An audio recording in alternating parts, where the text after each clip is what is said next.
Hey everyone, welcome to the Higher Alignment Podcast. I'm your host, Minh-Thu, and I'm an executive coach focused on helping people heal their burnout and reconnect to their purpose through self-mastery. I'm a recovering perfectionist and control freak who spent too many years living overwhelmed and exhausted. Now I show executives how to identify their blind spots and use this to propel them on their journey to finding more fulfillment and freedom without burning out. If you've been feeling lost and disconnected in life, book a complimentary connection call to discuss how we can get you back on the path of self-mastery and living a life that feels successful on your terms.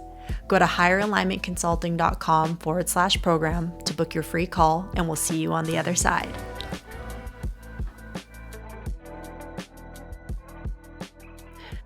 So I want to dive a little bit deeper today and talk about when you're in pursuit of a big goal or just really making big adjustments in your life, it is so important to have good counsel. Okay. And what do I mean by good counsel? I mean people who are there to be a soundboard, to love you, to support you, but to also poke holes in whatever you're going through and your opinions and all that along the way so that you can expand and free yourself of the limited scope that you're seeing from.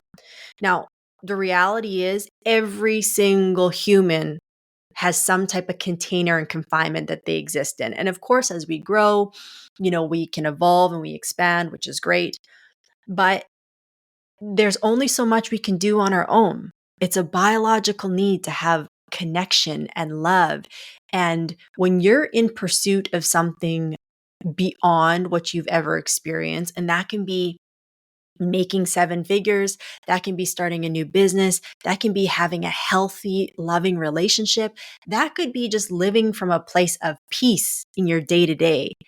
If you're in pursuit of something you haven't had before, it is so important to get outside counsel, mainly for the fact that you can alleviate a lot of the challenges and road bumps you're going to inevitably encounter along the way.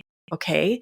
Like there are people who have gone through what you've gone through, who are living the reality that you want to live, that can offer a different perspective. And if you're not utilizing that or seeking that out, you're making your journey so much harder. Okay. Now, if you're listening to this podcast, chances are you are similar to me in you're an overachiever, a type A personality. You might be a business owner, a professional, an executive, whatever the case is. But people who typically fall into these positions are people who are used to just figuring it out. Okay, I'll figure it out. People come to you for the answers, and you know to just how to just put your head down and power through, which is great. It's definitely admirable. Okay. But also, we are typically the people who have the hardest time asking for help. And sometimes that can be a pride thing. We don't want to look like we need help. But usually, under the surface, it's that we just are scared to show our vulnerability, or we're scared to just be seen for where we're truly at. And we don't want to be let down by finally working up the courage to ask someone for help. And if they can't, or they don't really see us for where we're at, the fear of that exposure is enough to be like, I'm just going to figure it out myself. Okay. But this is such a disservice. And again, you're making your path that much more difficult just by not taking the time to ask for help.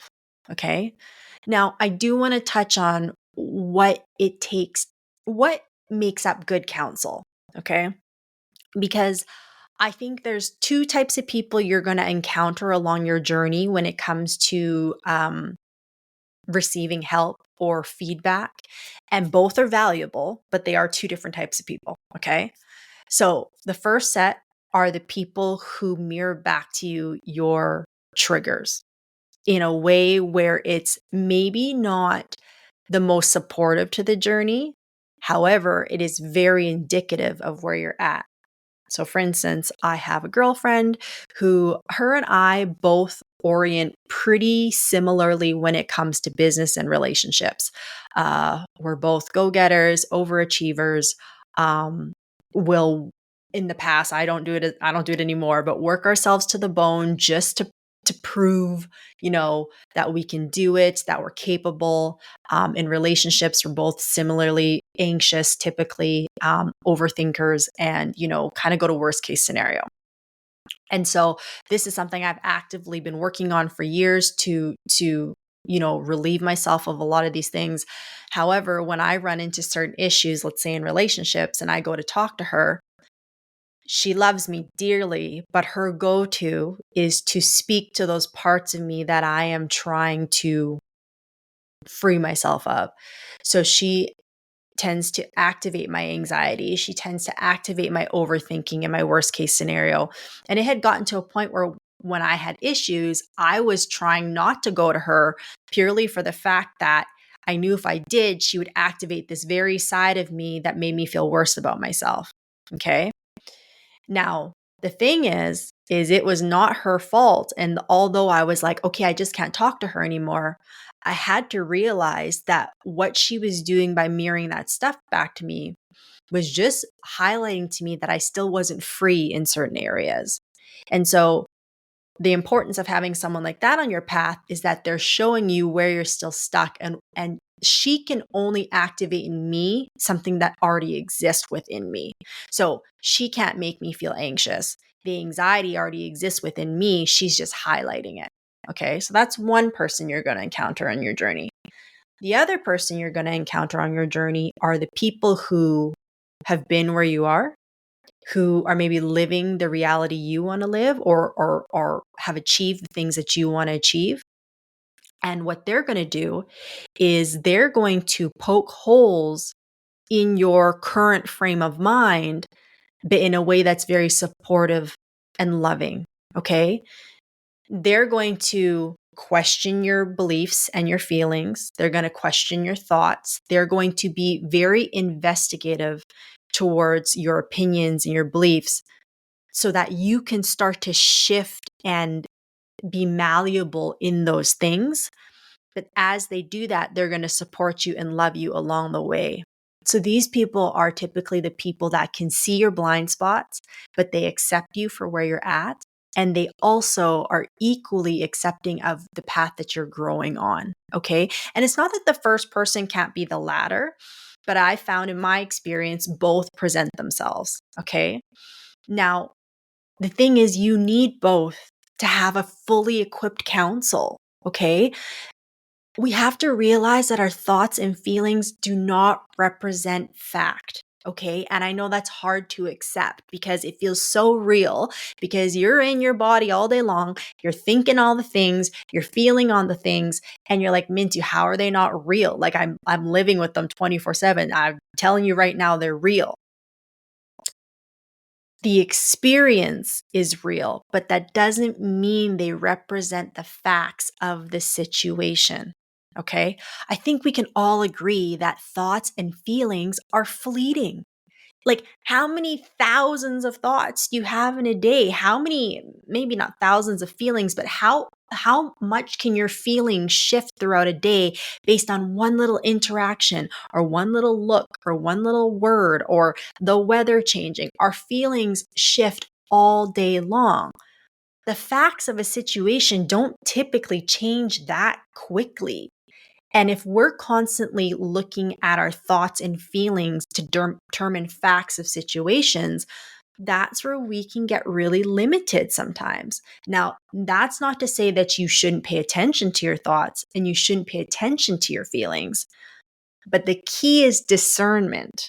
Okay?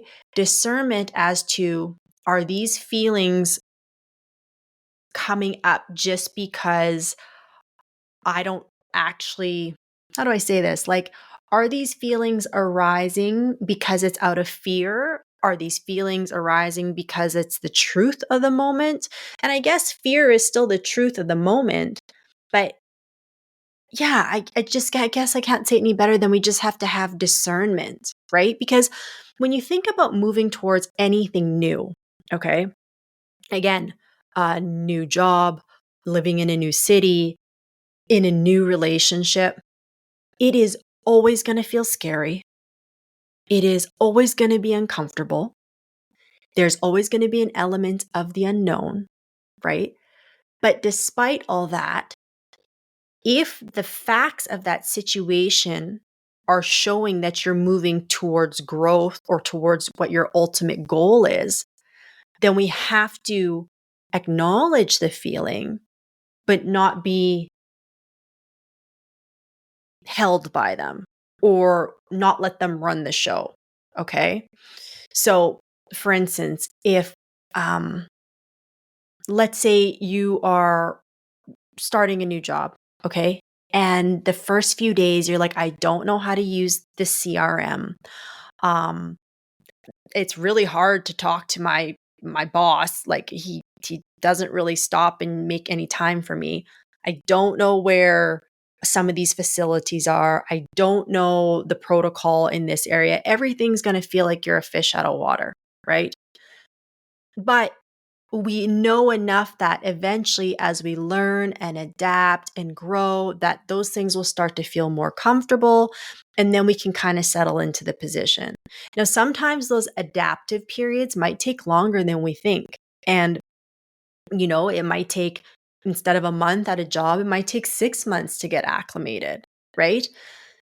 But despite your feelings of maybe wanting to quit at times or questioning if this is what you really want, you have to be able to step back and look at, is this in alignment with the bigger picture of what I'm trying to create?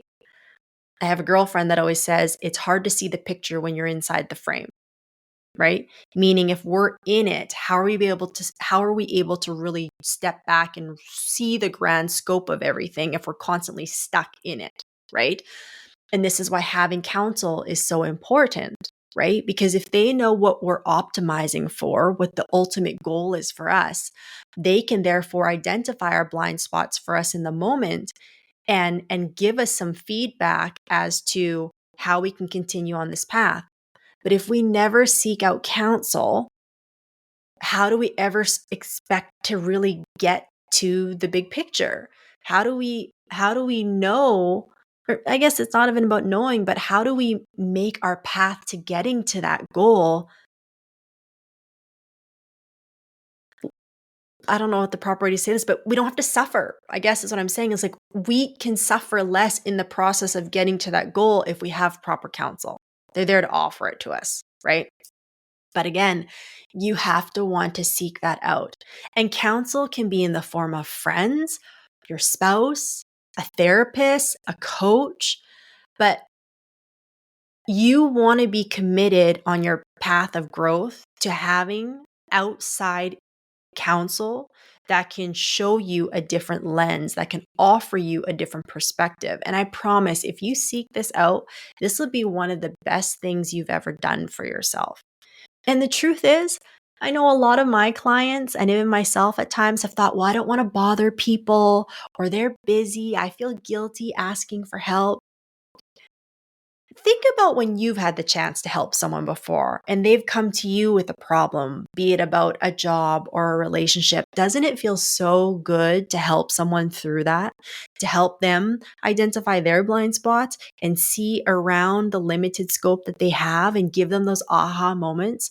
I tell you, that is the most rewarding part of my job, is that I get to reframe things for people, help them see where they're a little limited in their scope. And when they have those aha moments, when it clicks, it is the most rewarding thing ever. And it is just such a moment of beauty and love. That's the best way I can say it. It is the most rewarding thing ever. And so when you're sitting here being like, well, I don't want to bother people, think about the opportunity you're granting them to be of service to you, because we do know how good it feels to be of service to people when it's coming from a genuine, loving place.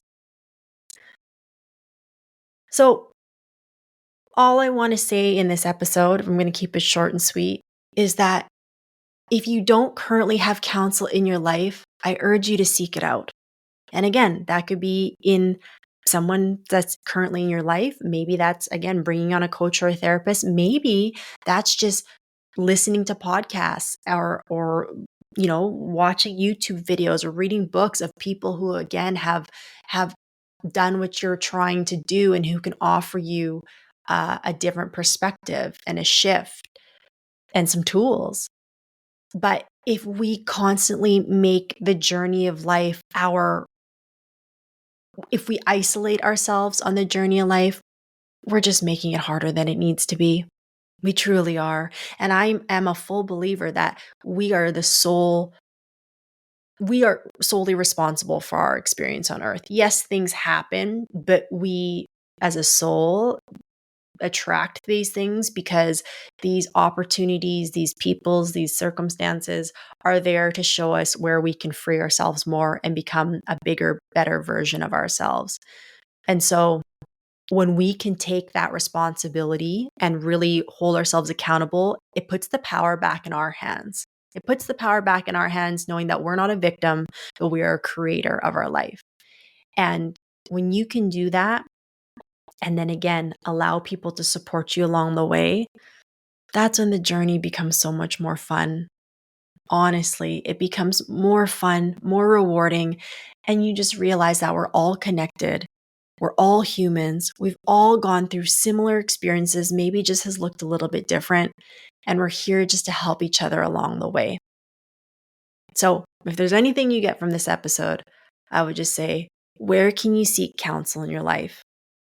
And where can you allow these people to help you and show you where you need to stop buying your own bullshit? Right? And start seeing life from a different perspective. And if they can do that and hold space for you in a place of love, you've hit the jackpot.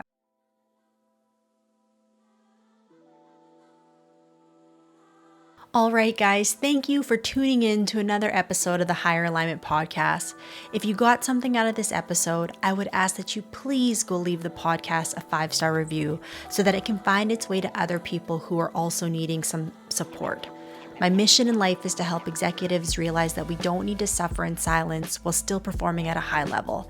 I want to help free people of the heavy pressure they carry on a day-to-day basis, and having more people listen to this podcast will do just that. So wherever you listen to your podcast, please go leave it a 5-star review, and we'll see you in the next episode.